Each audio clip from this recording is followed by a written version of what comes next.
It's time now to take a look at stories making headlines on the front page of Nigerian newspapers. And I begin with the Abuja Inquirer. The major story here says, countdown to inauguration in Abuja. And some other stories, writers here says, massive security deployment, hotels fully booked, artisans count gains, Anglican Church set agenda for Tinubu. You find out the details on the front page of the Abuja Inquirer. And to the front page of the Leadership newspaper, 7 days to go, Buhari shifts gear. Residents brace up as President Muhammadu Buhari's return to Dara enters final phase. All the details on the front page of the Leadership newspaper. To the Business Day, the big story, world's toughest job awaits Tinubu.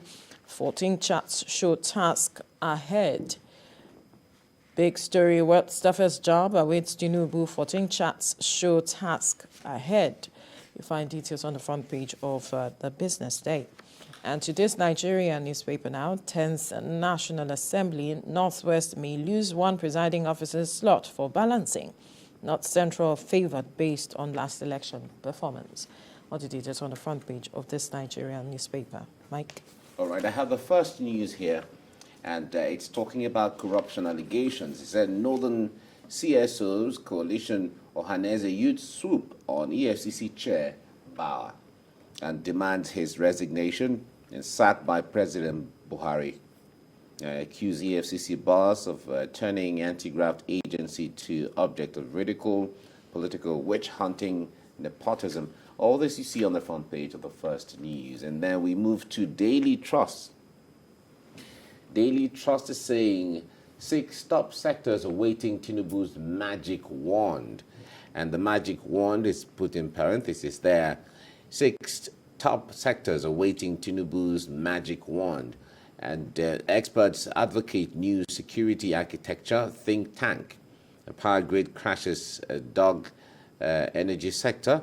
And 77 trillion naira debt amid rising inflation. Okay, these are all some of the issues in there. Let's move now to Nigerian News Direct. Nigerian News Direct says Buhari, 5 African presidents to commission Dangote Petroleum Refinery. All right, and that should happen later today. Buhari, 5 African presidents to commission Dangote Petroleum Refinery. Now let's move to national economy, and it's saying $19 billion Dangote Refinery, Nigeria's local refining comes alive again. Refinery will save Nigeria 9 billion naira annually. Experts are saying this, okay? That's the national economy. Nature News is next, and it says why 70% of Nigeria's food exports are rejected. NAFDAC is saying this, right? Why 70% of Nigeria's food exports are rejected. NAFDAC, all right? The DG was talking about this as they set up their desk at the airport, so to monitor what is going out of the country for standardization purposes. All right, that's what we have. Right, Mike. Let's look at the countdown to the inauguration and the fact that some experts have begun to talk about the magic wand of the president-elect and the sectors that are awaiting that magic wand to see the impact of that magic wand. Like we mentioned earlier, the countdown has begun and we have seen the deployment of massive security at the nation's capital. And we see that the transition group are already working. The activities are in top gear. Recently, I think last week, we saw a lineup of activities leading up to the inauguration and the kind of activities people can partake in. But then it has been said that if you have no business at the Eagle Square, don't come close. Well, if you don't have a business, because a lot of people have a business that is not the kind of business that they're talking about. Eagle Square. Exactly. But because the point there is, anytime there is an inauguration of the president in Abuja, it creates a whole lot of chain of businesses for people of all kinds, from artisans to drivers to cab, whatever, no matter how small, people make a fortune from it. Contractors of all kinds, as a case, security agents and so on, hoteliers, restaurants, they all, it's a time to make money. As it is, people have even started making their budget, their profit projections. Absolutely. You know, for the inauguration. So, like a report said that hotels are booked. Are fully booked to capacity. Yeah. So some of the highbrow hotels or five-star hotels in Abuja, some of them are booked far ahead of time, especially the ones that will be housing the VIPs and the presidents and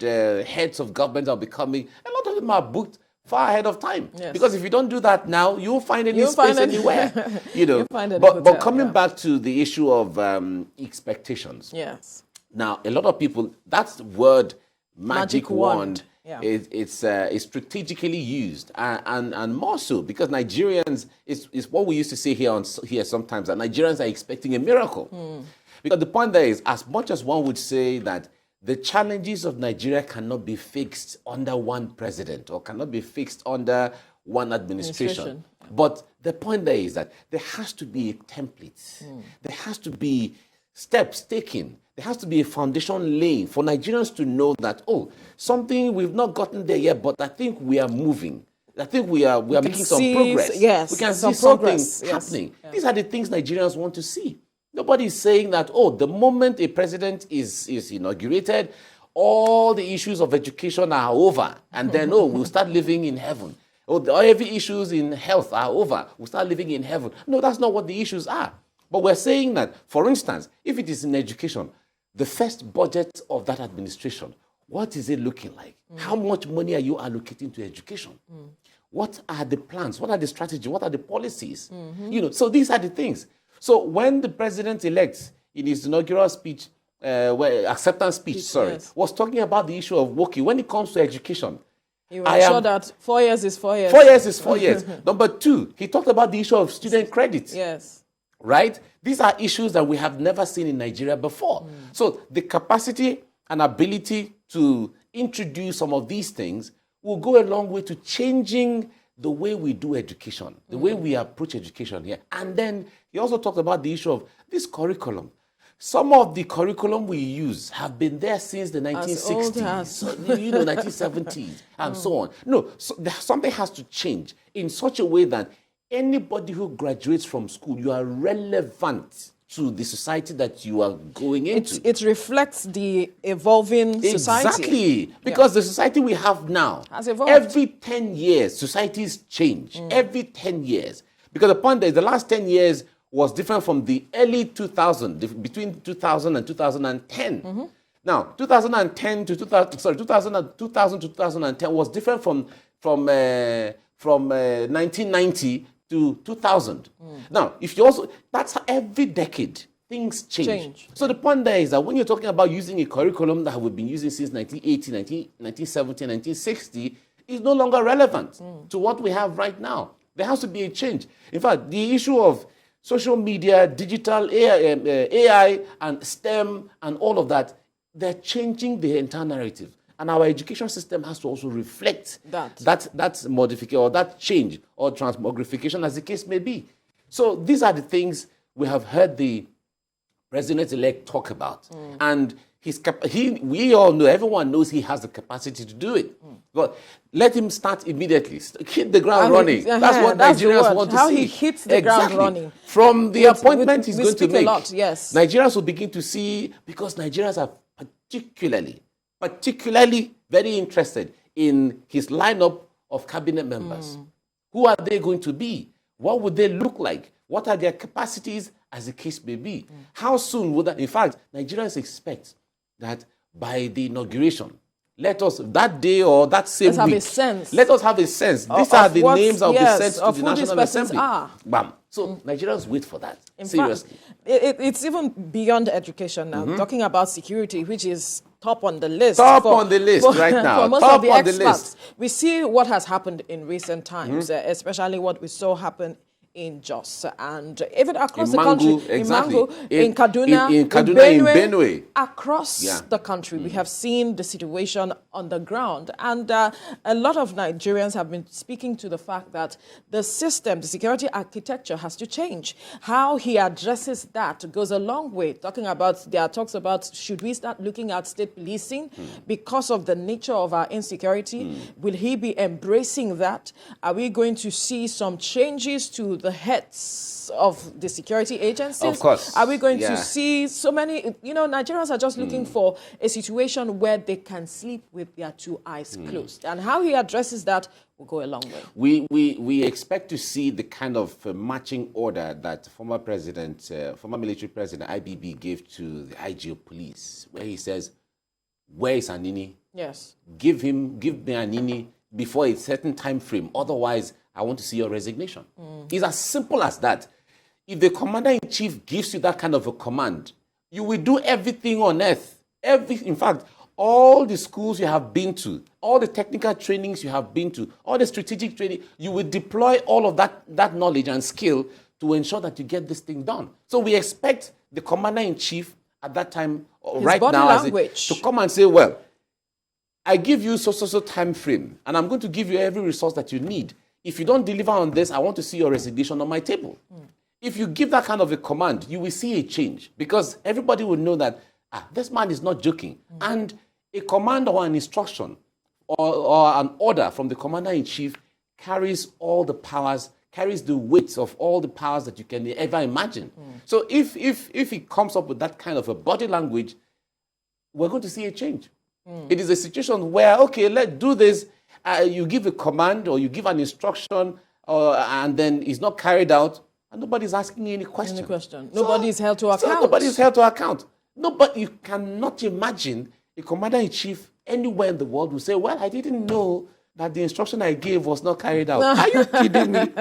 I'm just saying. Don't go there. No, I'm just saying. Don't go there. I'm just saying. Right. So the point there is we expect to see a change in those areas. Yes. Right? Very because important. there has to be a new approach to this. Absolutely. Another aspect is the matter of health. We just saw the resident doctors call off their strike because they had a warning strike initially. Now they began the strike. But then there was a conversation with the Labour Minister, Chris Ngige, and they have signed a new memorandum of understanding, so to speak. Whatever the content is, we do not have an insight into it.